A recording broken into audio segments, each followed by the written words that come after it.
guys, welcome back to my YouTube channel. I hope you're all doing well. So upload yesterday, I'm so sorry. Load shedding has completely derailed me yesterday. I had meetings during the times when we had electricity, so I wasn't at home to film, and then when I came back home there was load shedding, so editing was a no-no. So I'm so sorry about that, but there's a video today, so it's a day late, but better late than never. So for today's video, I wanted to do something that I haven't done in a while, which is like a new in beauty slash favorites video. So just basically taking you through some new beauty items that may have landed on my desk, the ones that have really stood out for me essentially, and what I've been loving about them as well.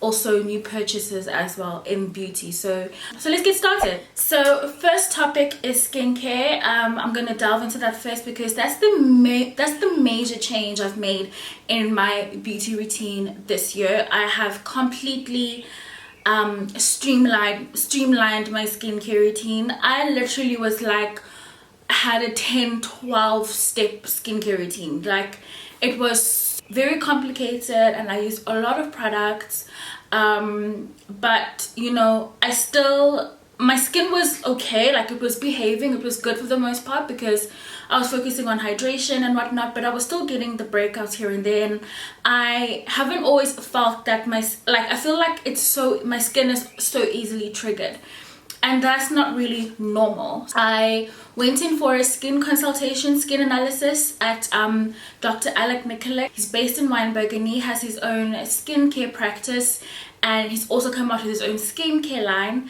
And I had a Visio, I think it's called Visio, a skin analysis, where they literally took scans of my face from front, from the left side, from the right side, to just basically delve into the core of what problems I may have and how we can best rectify them. So when I went for my first consult about just over a month ago, it was determined that I have dehydrated skin, and it was mainly because my skin's barrier function was compromised. So in order for our skin to perform as it should, which is normally, your skin barrier has to be healthy, it has to be in a good condition. I have an issue with dehydration and the feeling of tightness and dryness in my face. After I've completed a full skincare routine, I always have to carry around my facial mist. You guys always see in my in what's in my bag photos that I always have a facial mist with me. So essentially he figured that, you know, I have these feelings of tightness and dryness essentially because my skin barrier function is compromised. So he literally cleared out my whole skincare routine. I'm talking about like 10 to 12 products, guys. I went down to using 3: a cleanser, a serum, and a moisturizer. And I'll tell you, like, I had so much anxiety about it because you somewhat become very reliant and dependent on the 101 products that you have, that you almost feel like you can't survive or cope without them. And I really had anxiety when he literally cancelled out everything that I was using. And that's the stage I was at as well. I was like, you tell me what to do and I'll do it. That's what I went in with the consultation. I was like, I'm gonna listen. Like, I'm not gonna I'm gonna try this. No. I listened word for word what he said. I followed his instructions, and then I went for my checkup last week, and the improvement in my barrier function, the way the skin's barrier, insane. I'm gonna ask him. I'm still going for my another checkup in a month's time again. So once that's done, I'm gonna ask him if he can send me my results so that I can write up a blog post and you guys can actually see those stats, those statistics, because it is insane by how much my skin's barrier function has improved. So I want to just quickly share with you the products that I have been using that he put me on, and Yeah, this is the Lamal Cera Cleansing Gel, and it is for dry and sensitive skin. This I've been using morning and night just to cleanse my face. On days when I do wear makeup, I still use my Clinique Take the Day Off Balm. He said I shouldn't, but I just feel like my face isn't clean unless I use it, because I don't wear makeup like the average person. I bake, I have multiple layers of makeup on, so for me, like, still cleansing wipes are not enough. When I cleanse my face, I need to do a two-step cleanse. So I still use my Clinique Take the Day Off Balm when I have had makeup on, but then after that I will go in with this cleanser. It's a gel consistency, so feels so good on the skin. It's not drying, it's more moisturizing, like a moisturizing cleanser. Like, you don't feel tight or dry after you've cleansed. After that, I don't tone, I don't put essence. I go straight in with my Skin Marvel Hydra Shot. So Skin is his own brand, is his own skincare brand. I mean, look at the packaging, guys. I'm obsessed with it. I will leave a link to the Instagram and the website to this skincare brand down below.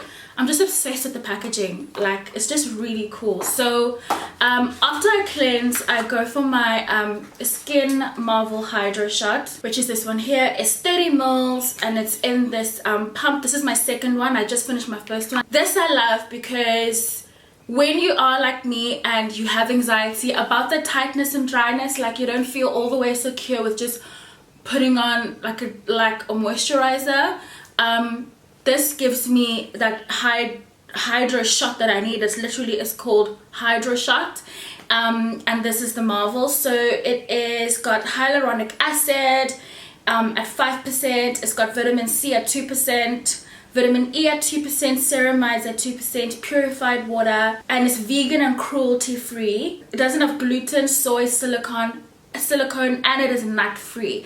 After my Hydra Shot, I will go in with my Lamal Cera Restore Cream, which is for dry and sensitive skin. So this also feels really amazing on the skin. It's quite rich, so if you don't have dry skin or dehydrated skin, this might be a little bit heavy for you. It sometimes is heavy for me if I don't control how much I put onto my hand. So as time has gone on, I have actually decreased the amount that I use, actually, because I don't know, I think in the beginning I slathered this on so much, and then now I just sort of regulate how much I use, because it can be a little bit rich, especially when it's hot outside. But this is so amazing. It doesn't have an SPF in it, so I still use my Eucerin Dry Touch SPF 50 cream lotion, but this is also really amazing. So those are the three products I've been using for the last month. Then when I went for my checkup last week, and we saw that my skin barrier function had improved, and the overall appearance, like look of my skin, had really improved, and he was very happy. We decided to add two more products to my routine. So we've added a vitamin C, which has active ingredients. And this is going to give you like that glow, that like luminosity. That's what vitamin C does. And this is for the morning. So this is the Skin Gloss Radiant Shot. And this is a vitamin C serum. So this is amazing to use in the morning. It's what I opt to use in the morning. Again, it's 30 mils, and it's got vitamin C at 10%. Which is incredible. Once again, vegan and cruelty free, gluten free, nut free, soy free. Just want to take out my notes and just make sure I'm explaining that properly. So it delivers a powerful antioxidant shot to counteract signs of UV and environmental damage, including hyperpigmentation and intrinsic skin aging. It is formulated with high levels of lipid soluble vitamin C for deep penetration. And this is effective for reducing pigmentation and stimulating collagen production and improving fine lines and wrinkles. It also improves elasticity because of the presence of vitamin B3, and it dramatically enhances the barrier function of the skin. So once again, this is improving my skin's barrier function. We haven't stopped correcting that. We are still working on that as we add these new products into my routine. So this now is an addition in my morning routine. Last product he's added to my routine is the Skin Flash. I haven't opened this yet, it's still sealed, and this is essentially a retinol product. So this is another high performing, high active skincare product. Essentially, I'm gonna start using that probably tonight and use it every 3rd day, because if your skin hasn't been exposed to retinol before, or it hasn't exposed to retinol in a while, you might want to slowly introduce any retinoid serums that are being introduced into your skincare routine. So I'm going to start that tonight. I hadn't yet because I hadn't properly, sat down to read the information and stuff yet. So I just wanted to read that properly. It once again counteracts the signs of UV damage and aging. It improves the skin's texture, minimizes the pore size, increases collagen production, and diminishes pigmentation. The very important thing to realize when you are using high active ingredients in your skincare is to make sure that you're using adequate sun protection. So he has 3 different flash skin repair shot serums. He has 1, 2, and 3. So 1 will be the least intensive, and then 3 will be the most intensive. I'm starting on 1. Once I'm able to handle this on every other day, and then maybe he will put me on flash 2, and then later on flash 3. It's about listening to your skin, just listening to what your skin is telling you, being quite aware to what is happening with your skin. Essentially, that is very intense, but let's move on to makeup. Okay, so I'm very excited about this because I have been wearing this foundation for the last like 4 days, and I am obsessed with it. Oh my god, like, you guys. It is a high-end foundation, don't kill me, but I just have to I want to share things with you guys that I actually really love. And I love many products out there, but it takes a lot for me to be so moved by a foundation. The foundation I've been using for the past 4 days, or 3 days this weekend, is the new Dior Forever 24-hour High Perfection foundation. I am utterly obsessed with it, guys. It just, okay, let me just zoom in so you can look at my skin. So that is me wearing this foundation. So they were kind enough to send me 2 in each. Okay, so before I move on about this one, they also sent the new Dior Skin Forever Skin Glow. So essentially there is a dewy finish and a matte finish, and they sent both. The matte finish has a frosted bottle, and then the dewy finish has a clear bottle. So side by side, that's how they look together.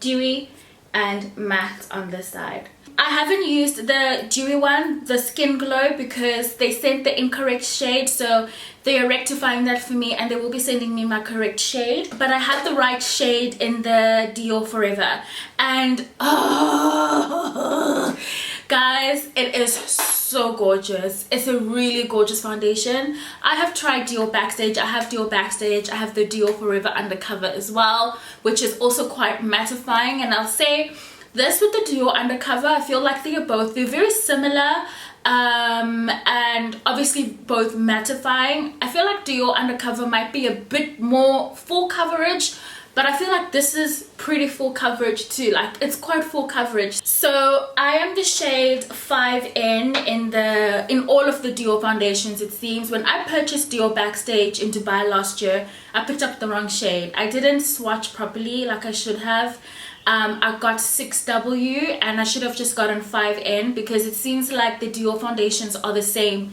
The shades are the same in all of their ranges. I think that's what it's looking like, because in the Forever Undercover I'm 5N, in Forever I'm 5N, and Skin Glow I'm 5N, and in Backstage I ought to be 5N. So I might pick up Dior Backstage again, but I'm absolutely loving this, you guys. I cannot wait to try Skin Glow, but I'm absolutely loving this foundation. If you are looking for a new foundation to try in the market for a new foundation, and you want to try something luxe, something high-end, I would highly recommend this as well. Even Dior Backstage, give that a try as well. Really stunning foundations. I have used the MAC Studio Fix 24-hour concealer before, but I once again in that one was sent the wrong shade. So I went in store about 2 weekends ago and I picked up NC45, which is obviously my concealer shade in MAC, and it just made me fall in love with this new concealer all over again. Like, because I had received the wrong shade,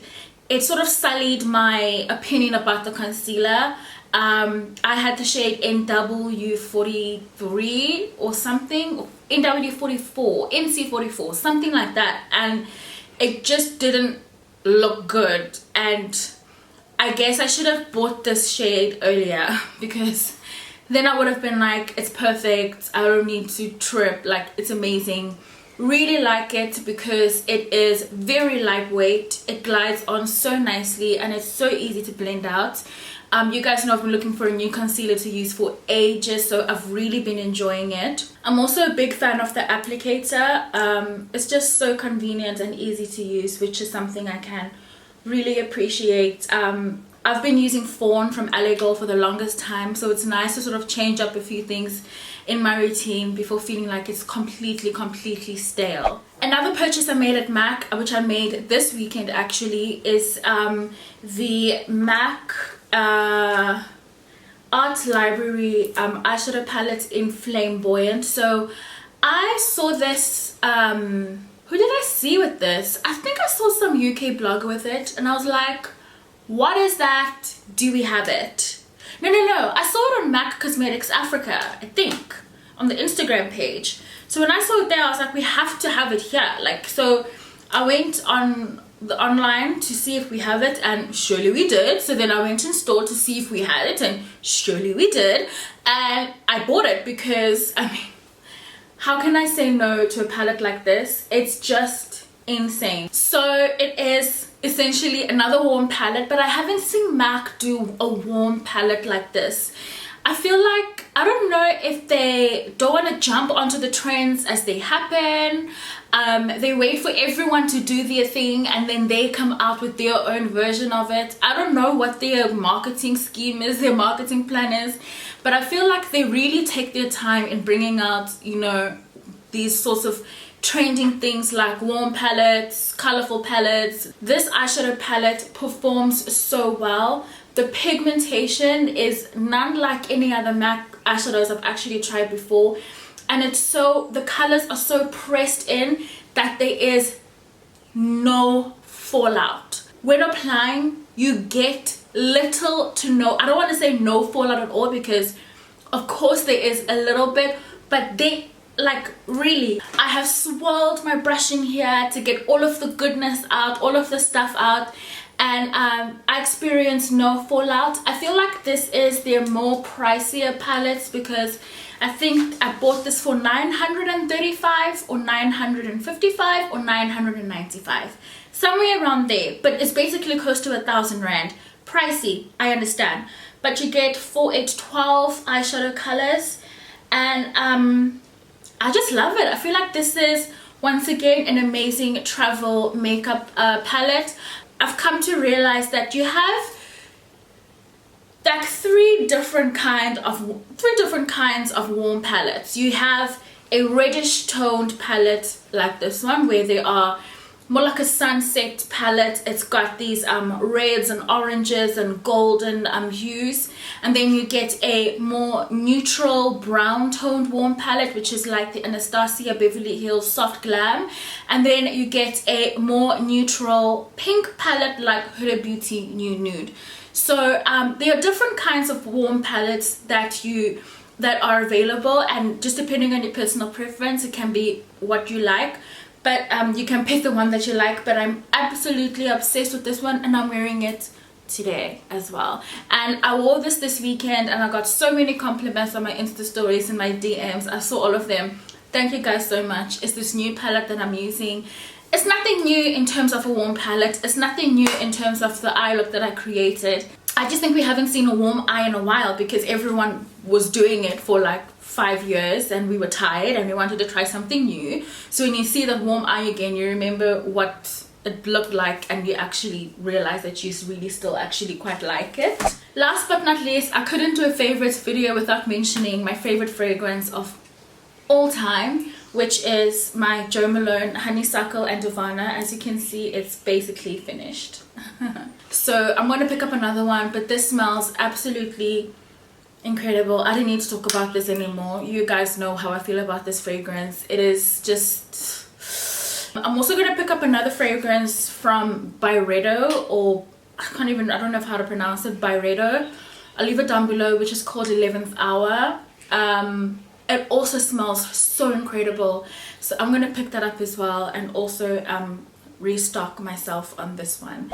Anyway guys, that is it. That's where I'm gonna leave this new in beauty / favorites video. I hope you enjoyed it. Sorry once again that this video is a day late. I have to film this and edit it before load shedding strikes again at 6 o'clock, so hopefully I can get this done right now because I have a lot of other work to do.